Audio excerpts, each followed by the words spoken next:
घनीभूत होउची लघुचाप एही 9टी जिला को जारी हैला सतर्क सूचना।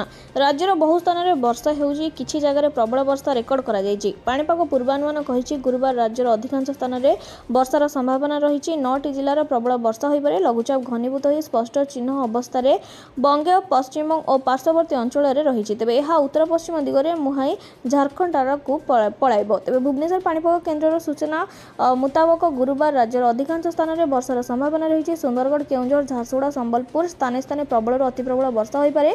बरगढ़, सोनपुर, देवगढ़, अनुगुल, मयूरभंज रे प्रबल वर्षा हेबो। 20 तारिख ठारू वर्षार प्रकोप सामान्य कमिजिबो, तथापि अनेक जगार हालुकारु मध्यम धरणर वर्षा हेबार संभावना रहिछि। तेबे सुंदरगढ़, झारसुगुड़ा रे प्रबल वर्षा होई पारे। 21 तारिख तथा शनिवार अनेक स्थान में वर्षा हेबार संभावना रहिछि। मयूरभंज, केउंझर, सुंदरगढ़ रे प्रबल वर्षा नै सतर्क सूचना जारी होइछि। सेपरि 22 तारिख रे अल्प किछि स्थान में वर्षा हेबो। मयूरभंज, केउंझर गोटी दुईटी जगार प्रबल वर्षा होई पारे। 23 तारिख काँ भाँ वर्षा हेबो, बड़ वर्षा नाही। तेबे 24 तारिख रे अल्प किछि स्थान में वर्षा एवं उत्तर ओडिशार केउंझर, मयूरभंज, बालेश्वर गोटी दुईटी स्थान में प्रबल वर्षा हेबार आशंका रहिछि।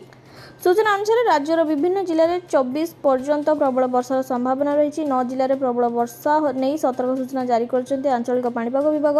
प्रबल और अति प्रबल वर्षा संग को द्रुत बेगर पवन बहबार संभावना रही। तेज आज मयूरभंज, केउंझर जिला को रेड वार्निंग जारी करा जायछि। सुंदरगढ़, केउंझर, झारसुगुड़ा और संबलपुर में येलो वार्निंग जारी करा जायछि। पूर्व एवं पश्चिम बंग में सक्रिय थिबा 2टी लघुचाप राज्य में आहरी 5 दिन वर्षा हेबो। आज राज्य में बढ़िबो वर्षार